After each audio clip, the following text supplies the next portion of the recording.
और जो ऐसे समय में भी गलती कर जाएगा, जैसे किसी ने 10 वर्ष 5 वर्ष भक्ति कर ली, 2 वर्ष कर ली, 4 वर्ष कर ली, ये सत साधना दास से प्राप्त करके, और फिर चूक गया वो सत्संग के अभाव से, तो फिर क्या होगा उसके साथ? अब काल उसको ग्रिप कर लेगा, काल ग्रिप कर लेगा और फिर उसको उल्टे कामों में लगाए रखेगा, फिर गुटी सूटी लाने लग जाएगा।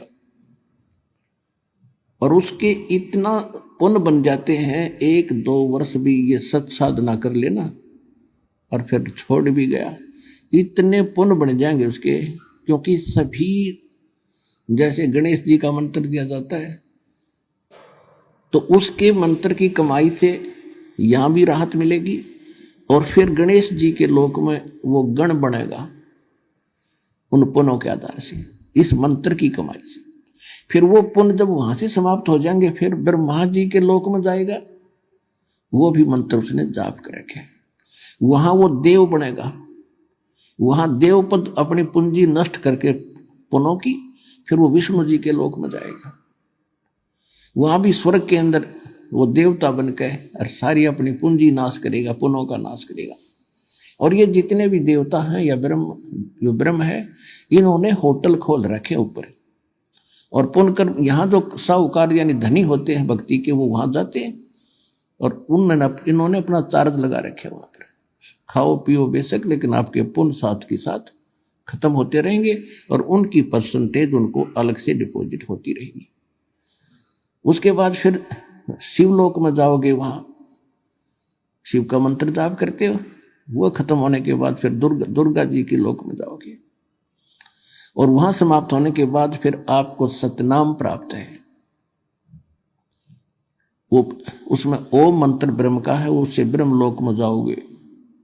यानी आपको जब तक आप खाली नहीं हो लोगे, इस धरती पर गिरन नहीं दो, और इस पृथ्वी पर फिर पटकेगा आपको कब?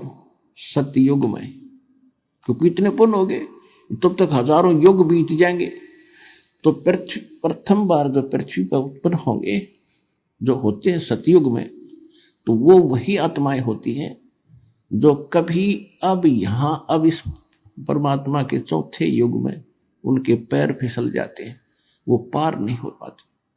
अब सतयुग में वही पुण्यात्मा होंगी, राजा बनो चाहे मत बनो, या वैसे भी अच्छी व्यवस्था रहेगी। तो फिर सतयुग त्रेता द्वापर तक, आज कलयुग तक आप भी वही आत्मा है जो पिछले उसमें कलयुग में न कितने युगों के बाद आपका ईब दाव लगा इस कलयुग में। इससे पहले ऊपर पता नहीं कहाँ कहाँ देवता बने, राजा बने, नरे कर्म फोड़े। तो इस भूल ने ईब गलती ना करियो, याद रखना, ये फाउल पॉइंट बताए जाते हैं।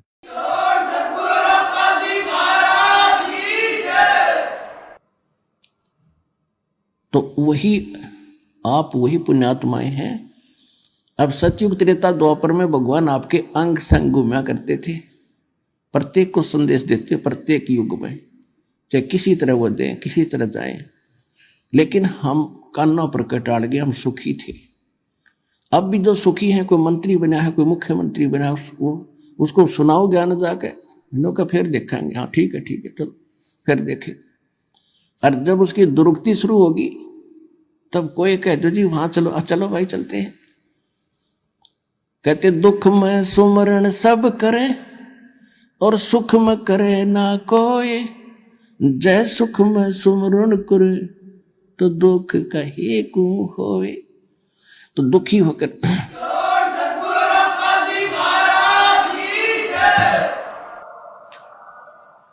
तो परमात्मा कहते हैं जो जन मेरी शरण है ताका हूं दास, और गेल गेल लाग्या फिरूं जब तक धरती आकाश।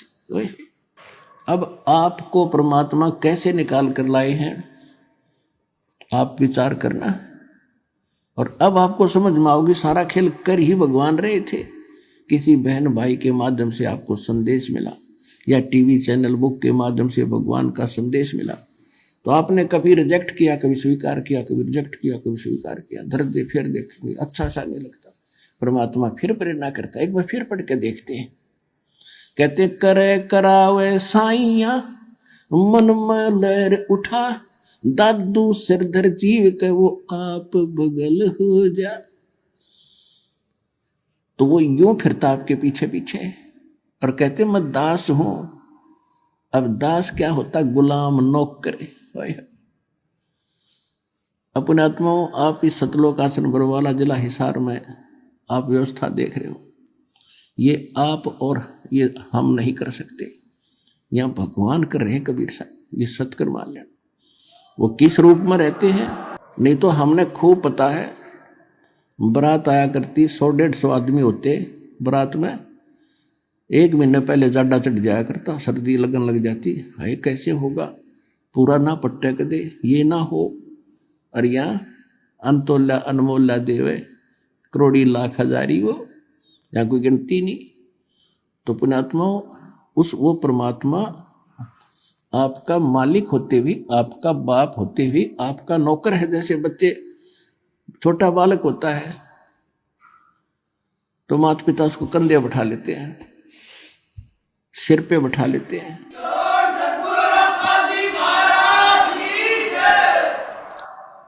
अब उसको बाप कहो चाहे नौकर कहो, तो वो बाप आपका है। और वो खुद कह रहा है कि जो जन मेरी शरण है, एक बार उसकी शरण में आ जावे।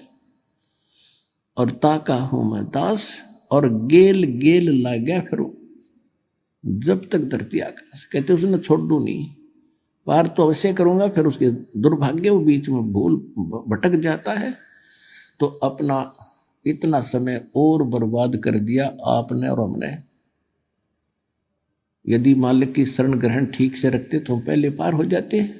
तो जो फाउल पॉइंट है, ये भी ध्यान रखना, किन कारण से हम गलती करते रहे, वो साथ साथ पैरेलल बताए जाते हैं। और ये परमात्मा कितने दयालु हैं। कहते हैं जैसे कोई भूल भटक गया और गलती से चला गया विष्णु लोक में, शिवलोक में, और वहां जाकर आपको याद आवेगी कि गुरु जी तो ये बताया करते कि यहाँ तो विष्णु लोक है, यहाँ तो हमारे पुण्य समाप्त होंगे, पुण्य खत्म होती है, फिर नरक में 84 लाख योजनाओं। हमने तो गलती कर दी। कहते वहां भी यदि तू मुझे याद करेगा ना सच्चे दिल से, वहां भी आ जाऊंगा और तेरा वहां से छुटवा के तेरे को फिर से मनुष्य जीवन दिला दूंगा। अब मनुष्य जीवन बिना भक्ति नहीं हो।